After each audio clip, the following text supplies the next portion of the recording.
नमस्ते दोस्तों, core of books में आपका स्वागत है।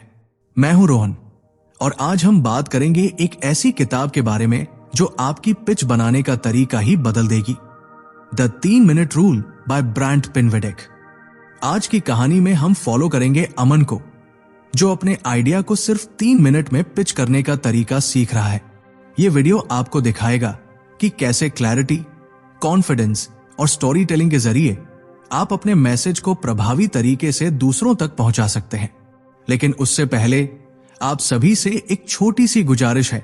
आप लोग हमारे वीडियो देखते देखते खो जाते हैं, चैनल को सब्सक्राइब करना भूल जाते हैं। तो अगर आपको हमारी ये कहानी पसंद आई हो तो इसे लाइक और कमेंट जरूर करें, साथ ही अपने दोस्तों के साथ शेयर भी करें। और हां, हमने अपना मेंबरशिप ओपन कर दिया है। अगर आप हमें सपोर्ट करना चाहते हैं तो ज्वाइन जरूर करें। बुक का लिंक डिस्क्रिप्शन में दिया गया है। तो चलिए शुरू करते हैं। Chapter 1, the 3 minute rule. Mumbai की फास्ट मूविंग दुनिया में 27 साल का अमन एक पैशनेट एंटरप्रेन्योर था। उसका ड्रीम था एक ऐसा लर्निंग ऐप बनाना जो बच्चों की स्टडी हैबिट्स को समझकर उन्हें स्मार्ट तरीके से गाइड करे। ऐप रेडी था, आइडिया सॉलिड था, लेकिन जब भी वो किसी इन्वेस्टर को पिच करता, सामने वाला बोर्ड हो जाता। उसके पिच में बहुत सारे टेक्निकल वर्ड होते थे, लेंथी एक्सप्लेनेशंस और अननेसेसरी बैकग्राउंड, जिससे असली पॉइंट छुप जाता था। एक इन्वेस्टर ने तो यहां तक कह दिया, यू आर ट्राइंग टू से everything but actually saying nothing. वो मोमेंट अमन के लिए वेकअप कॉल था। रात को वापस होटल में बैठकर उसने किताब उठाई, the 3 minute rule by Brant पिनवेडिक।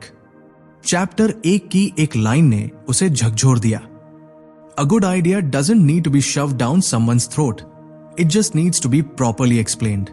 उसे समझ आया कि इन्वेस्टर को इंप्रेस करने के लिए स्टोरी नहीं, क्लैरिटी चाहिए। अब उसे अपनी पिच को 3 मिनट में फिनिश करना था, बिना ड्रामा के। अमन ने अपने पूरे पिच को 4 हिस्सों में डिवाइड किया। What is the app, how does it work, why is it needed, why can I deliver it, simple words, to the point delivery और इमोशनल ओवर एक्साइटमेंट की जगह काम एक्सप्लेनेशन। इन्वेस्टर मीटअप में अमन ने जब 2 मिनट सेकंड में अपना pitch दिया, इन्वेस्टर्स एकदम अलर्ट थे। एक इन्वेस्टर ने तुरंत कहा, clear, simple, practical, when can we talk again. Aman मुस्कुराया। उसे समझ आ गया था कि कम शब्दों में बड़ी बात करना ही असली पिच है। Chapter 2, the bullets. अमन को अब यह समझ आ चुका था कि 3 मिनट में आइडिया एक्सप्लेन करना ही गेम चेंजर है। लेकिन नेक्स्ट चैलेंज था, क्या बोले और कैसे बोले। इन्वेस्टर से मिलने से पहले अमन अपने ऑफिस के व्हाइट बोर्ड के सामने बैठा और खुद से सवाल पूछने लगा, अगर मुझे सिर्फ 30 सेकंड में अपना ऐप समझाना हो तो मैं क्या कहूंगा। वही उसे द 3 मिनट रूल का चैप्टर 2 याद आया। When you talk in bullets, you don't get lost in the weeds. You stay focused, sharp and clear. उसने अपनी सारी बातें बुलेट्स में ब्रेक करना शुरू किया। What is it? एक AI powered learning app जो बच्चों की परफॉर्मेंस ट्रैक करता है। How does it work?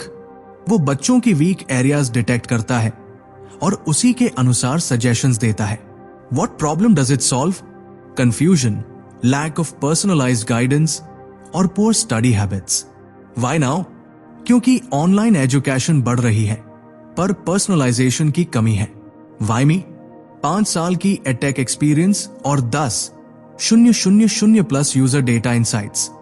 पहले वो पैराग्राफ में सोचता था, अब वो बुलेट्स में सोचने लगा। अमन को यह भी समझ आ गया कि हर बुलेट एक बिल्डिंग ब्लॉक है और हर ब्लॉक क्लैरिटी का हिस्सा है। No fluff, no filler, just crisp, direct thoughts. Investor meeting से पहले उसने अपनी प्रेजेंटेशन को इतना सिंपल बना दिया कि एक 10th क्लास का बच्चा भी समझ सकता था। मीटिंग के दौरान एक इन्वेस्टर बोला, I love how structured your thoughts are, very sharp. Aman ने मुस्कुराकर जवाब दिया, sir, clarity is more powerful than creativity. और सच में उस दिन इन्वेस्टर्स को ना सिर्फ उसका आइडिया पसंद आया बल्कि उसके कम्युनिकेशन स्टाइल ने उन्हें इंप्रेस भी किया। Chapter 3, whack your story. Aman अब कॉन्फिडेंट हो चुका था। उसके पास 3 मिनट पिच थी, क्लियर बुलेट्स थे। लेकिन जब भी वो इन्वेस्टर से बात करता, कहीं ना कहीं वो फिर अपनी पुरानी आदतों में चला जाता। लंबी कहानी, चाइल्डहुड स्ट्रगल्स, स्टार्टअप जर्नी का इमोशनल ड्रामा। फिर एक दिन उसने किताब का तीसरा चैप्टर पढ़ा। Your story isn't what happened to you, it's what matters to the person listening, the 3 minute rule by Brant Pinvidic. ये लाइन सीधा दिल में लगी। अमन ने रियलाइज किया कि उसे अपनी कहानी से इमोशन नहीं, लॉजिक निकालना है। उसे अपने पर्सपेक्टिव से नहीं, ऑडियंस के बेनिफिट के नजरिए से बोलना है। उसने अपनी पुरानी पिच की फुल लेंथ स्क्रिप्ट निकाली और एक रेड मार्कर से उसे एडिट करना शुरू किया। Childhood struggle, cut. How the idea came during a train ride, cut. We had no money, just passion, cut. App solves personalization in edtech, keep. AI-based system adapts to learning style, keep. We already have 10K plus early users, keep. उसने खुद से कहा, investor को emotion नहीं चाहिए, उन्हें outcome चाहिए। अब उसकी स्टोरी कुछ यूं थी। In today's overloaded education system, kids don't know how to study. Our app fixes that. It tracks what they're weak at, adapts the content, and gives parents real-time insights. We've already seen 18% improvement in test scores within 3 weeks. Short, solid, story-based, लेकिन facts से driven. Investor meetings में अब अमन अपनी journey नहीं, value proposition बताता था। एक senior VC ने कहा, You skip the emotional build-up. I like that. Straight to the point. अमन को समझ आ गया, स्टोरी टेलिंग जरूरी है, लेकिन सिर्फ उतनी जितनी सामने वाला समझ सके। Chapter 4, the power of what, how, why and what if. अब अमन का पिच सिंपल और क्लियर हो गया था, लेकिन उसे एक नेक्स्ट लेवल स्ट्रक्चर की जरूरत थी, जिससे इन्वेस्टर मीटिंग में वो हर बार एक जैसी क्लैरिटी से बात कर सके, बिना कंफ्यूजन और बिना स्किप किए हुए की पॉइंट्स। एक दिन कैफे में बैठकर वो फिर से द 3 मिनट रूल का चैप्टर 4 पढ़ रहा था, जहां लिखा था, When you clearly explain what you do, how it works, why it matters, and what if it succeeds, you give your idea a shape they can invest in. अमन ने notebook में बड़ा सा क्रॉस बनाया और 4 हिस्सों में डिवाइड कर दिया। What? मेरा प्रोडक्ट क्या है? How? ये कैसे काम करता है? Why? इसका होना क्यों जरूरी है? What if? अगर ये काम कर गया तो कितना बड़ा फर्क पड़ेगा? अब उसने अपने ऐप को इसी फॉर्मेट में ब्रेक करना शुरू किया। What? एक AI बेस्ड लर्निंग ऐप जो बच्चों की वीकनेसेस पहचानता है। How? ये बच्चों के टेस्ट पैटर्न्स को एनालाइज करके कस्टमाइज्ड स्टडी प्लान बनाता है। Why? क्योंकि जेनेरिक एजुकेशन बच्चों की रियल जरूरतों को टारगेट नहीं करता। What if?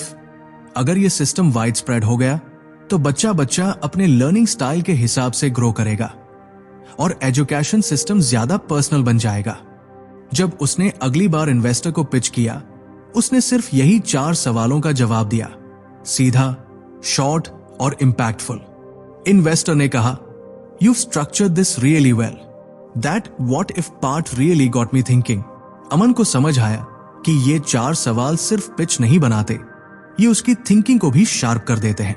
अब वो हर कॉन्वर्सेशन, हर कॉल, हर मीटिंग में इन्हीं 4 पिलर्स पर बात करता, बिना किसी फैंसी स्लाइड्स, बिना किसी बसवर्ड्स के, सिर्फ स्ट्रक्चर्ड क्लैरिटी के दम पर। उसने फाइनली ये नोट किया अपनी डायरी में, a confused mind never invests, but a structured idea always wins. Chapter 5, breaking down your ask. Aman ने अपनी पिच को शार्प बना लिया था। अब वो कॉन्फिडेंटली 3 मिनट में अपना आइडिया एक्सप्लेन कर सकता था। लेकिन जब बात आती थी आस्क की, यानी उसे सामने वाले से क्या चाहिए, वो फिर थोड़ा वेग हो जाता था। इन्वेस्टर मीटिंग्स में जब लोग उससे पूछते, so Aman, what are you looking for, तो कभी वो कहता, basically we are looking for some support to scale, या फिर maybe something like a strategic partnership और सम फंडिंग। कंफ्यूजन क्लियर था, उसे खुद भी एग्जैक्टली नहीं पता था कि उसे कितना चाहिए, किस लिए चाहिए और किस रिटर्न पर चाहिए। फिर एक दिन वो चैप्टर 5 पढ़ रहा था। If you are not crystal clear on your ask, they will never be clear on their answer. The three minute rule by Brant Pinvidic. उसने किताब बंद की, नोटबुक निकाली और अपने आप से 3 सवाल पूछे। मुझे कितना पैसा चाहिए? यह पैसा कहां यूज होगा? कितना किस चीज पर लगेगा? इन्वेस्टर को रिटर्न कैसे मिलेगा और कब तक? अमन ने अपना आस्क ब्रेक किया। ₹1.50 crore for 18 months runway, 60% development scaling, 30% marketing user acquisition, 10% operations, equity offer 10%। अब जब इन्वेस्टर ने फिर पूछा, what are you asking for? तो अमन ने कॉन्फिडेंटली कहा, we are raising ₹1.50 crore for an 18 month runway. Majority will go into product refinement and user base growth. We are offering 10% equity. Investor का जवाब आया, That's precise. We can work with that. अमन को एक बात finally समझ आ गई थी। Clarity isn't just about your product. It's also about your ask. क्योंकि जब तक सामने वाला नहीं समझेगा कि उसे देना क्या है और उसे मिलेगा क्या, तब तक मे बी चलता रहेगा। उसने अपनी डायरी में लिखा, if I can't clearly ask, I can't clearly grow. Chapter 6, the three minute pitch. अब अमन का पिच तो क्रिस्टल क्लियर था, लेकिन फिर भी एक दिक्कत थी। उसकी डिलीवरी में वो मैजिक नहीं था जो इन्वेस्टर एक बार सुनकर इंप्रेशन बनाए, वो हर बार उसकी बातों में हुक रहे। अमन को रियलाइज हुआ कि पिच सिर्फ फैक्ट्स बताने का नाम नहीं है, बल्कि उसे ऐसी वे में डिलीवर करना है कि सामने वाला उसमें दिलचस्पी महसूस करे। अमन ने किताब का चैप्टर 6 पढ़ा, जहां लिखा था, a pitch is not about telling what you do, it's about showing why it matters. उसे यह समझ में आया कि हर पिच में एक हुक होना चाहिए, एक ऐसा एलिमेंट जो सामने वाले को इंस्टेंटली ग्रैब कर ले और उसे सोचने पर मजबूर कर दे कि आई नीड टू नो मोर। वो एक दिन इन्वेस्टर के साथ मीटिंग में बैठा और जब उसने अपना पिच शुरू किया तो उसने पहले एक सवाल पूछा, What if I told you that kids all around the world are learning faster than they ever have before? What if I told you that the key to that speed is not technology but personalization? इस तरह के सवाल ने तुरंत investor का attention grab किया। फिर उसने कहा, We are creating an app that adapts to each child's learning style. It personalizes study plans and boosts learning efficiency by 20%. जब अमन ने अपनी पिच में इमोशनल एलिमेंट्स भी जोड़े, जैसे how children were struggling with traditional learning methods, तो उसे पता था कि ये सिर्फ फैक्ट्स नहीं है, बल्कि एक स्टोरी भी है, एक स्टोरी जो रिलेटेबल और इम्पैक्टफुल हो। इन्वेस्टर ने कहा, I love how you connected the product with real world impact. It feels personal and it feels needed. अमन को समझ में आ गया कि pitching is about connecting the dots. जब आप प्रोडक्ट के पीछे की रियल स्टोरी दिखाते हो तो सामने वाला आपको सिर्फ बिजनेस के रूप में नहीं, बल्कि एक प्रॉब्लम सॉल्वर के रूप में देखता है। उसने अपनी डायरी में लिखा, a pitch isn't just a presentation, it's a conversation. Chapter 7, closing the deal. Aman का पिच अब परफेक्ट था, शॉर्ट, शार्प और इंपैक्ट वाला। लेकिन जब बात आती थी क्लोजिंग की, तो वो हमेशा थोड़ा हेजिटेंट महसूस करता था। उसे लगता था कि क्लोजिंग में कहीं ना कहीं वो प्रेशर बना देता था, जो रिजल्ट में नेगेटिव इंपैक्ट डालता था। एक दिन जब अमन अपनी पिच को रिवाइज कर रहा था, तो उसने चैप्टर 7 पढ़ा और वहां एक लाइन पर उसकी नजर ठहर गई, closing isn't about asking for a yes, it's about creating a path to the next step. ये लाइन उसके दिमाग में गूंज उठी। उसे रियलाइज हुआ कि क्लोजिंग का मतलब सिर्फ यस लेना नहीं है, बल्कि सामने वाले को आगे बढ़ने के लिए उत्साहित और तैयार करना है। वो मीटिंग में था और उसने इन्वेस्टर से पिच किया था, पूरा 3 मिनट प्रेजेंटेशन। इसके बाद उसने सीधे कहा, now that you know the product, the market and the numbers, I'd love to hear your thoughts on where we go from here. Aman ने आस्किंग फॉर नेक्स्ट स्टेप का तरीका अपनाया। वो सिर्फ डील क्लोज करने की बजाय इन्वेस्टर से एक कॉन्वर्सेशन की शुरुआत कर रहा था। इन्वेस्टर ने जवाब दिया, This looks solid. Let's discuss the potential valuation and next steps. अमन को अब ये समझ आ गया था कि closing isn't about pressure. It's about confidence in your product and your ability to take it forward. Next day, अमन ने फिर एक इन्वेस्टर से मीटिंग की। इस बार उसने मीटिंग के एंड में कॉन्फिडेंटली कहा, We're looking forward to hearing from you soon and discussing how we can move forward together. Investor ने मुस्कुराकर कहा, I like your style. Let's take this forward. अमन ने सोचा, Closing isn't the end. It's the beginning of something bigger. Chapter 8. Sealing the deal, making it happen. अमन ने अब तक सारी preparation पूरी कर ली थी। उसके पास एक सॉलिड स्टोरी थी। उसने सही क्वेश्चंस उठाए थे और उसने अपनी आस को बिल्कुल क्लियर किया था। अब वो सही मोमेंट का इंतजार कर रहा था। उसके पास हर टूल था, हर स्ट्रैटेजी थी, लेकिन अब उसे ये समझना था कि एक्शन ही असली डिफरेंस डालता है। अमन ने चैप्टर 8 में जो सबसे महत्वपूर्ण सीख हासिल की वो ये थी कि सक्सेस सिर्फ प्रेपरेशन पर निर्भर नहीं है, बल्कि एक्शन पर भी है। जितना भी प्रेपरेशन किया था, अब उसे इंप्लीमेंट करने का वक्त आ चुका था। उसने खुद से ये सवाल किया, क्या मैं तैयार हूं? क्या मेरे पास करेज और कॉन्फिडेंस है जो इस पिच को सक्सेसफुली एग्जीक्यूट कर सके? इस चैप्टर में अमन ने कॉन्फिडेंस और परसिस्टेंस को अपनी सबसे बड़ी स्ट्रेंथ्स के रूप में स्वीकार किया। सीलिंग द डील का मतलब सिर्फ अग्रीमेंट पर पहुंचना नहीं था, बल्कि ये उस एनर्जी और कमिटमेंट को शोकेस करना था जो उसके प्रोजेक्ट के लिए था। वो एक इन्वेस्टर के पास गया जो बहुत बिजी था और पहले से कई आइडियाज सुन चुका था। अमन ने अपनी पिच शुरू करते हुए कहा, I am here because I believe in something that can change the future of education. This is not just about business. It's about making a real impact. I need your help to make this a reality. उसने investor के सामने अपनी full belief और passion को रखा। उस वक्त उसने सारी प्रेपरेशन का यूज किया, लेकिन जो सबसे ज्यादा मैटर करता था वो था उसका जेन्युइन पैशन। उसे ये भी एहसास हुआ कि किसी भी पिच में ऑथेंटिसिटी सबसे जरूरी चीज है। इन्वेस्टर ने जब अमन की बात सुनी तो वो उसके विजन और क्लैरिटी से काफी प्रभावित हुआ। उसने कहा, I am impressed by your conviction. Let's take this forward and make this work together. Aman ने एक डीप ब्रेथ ली और सोचा, the real journey begins now. मुझे उम्मीद है कि अमन की कहानी ने आपको यह समझने में मदद की होगी कि सफलता सिर्फ सबसे अच्छे उत्पाद में नहीं, बल्कि अपने आइडिया को क्लैरिटी और ऑथेंटिसिटी के साथ शेयर करने में होती है।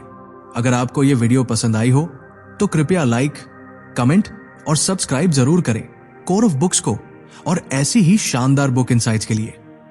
याद रखें, चाहे आप पिच कर रहे हो या अपनी कहानी शेयर कर रहे हो, आपका कम्युनिकेशन बहुत जरूरी है। मैं हूं रोहन और मिलता हूं आपको अगली powerful book story. Thanks for watching. Stay motivated and keep designing your life. Until next time, take care.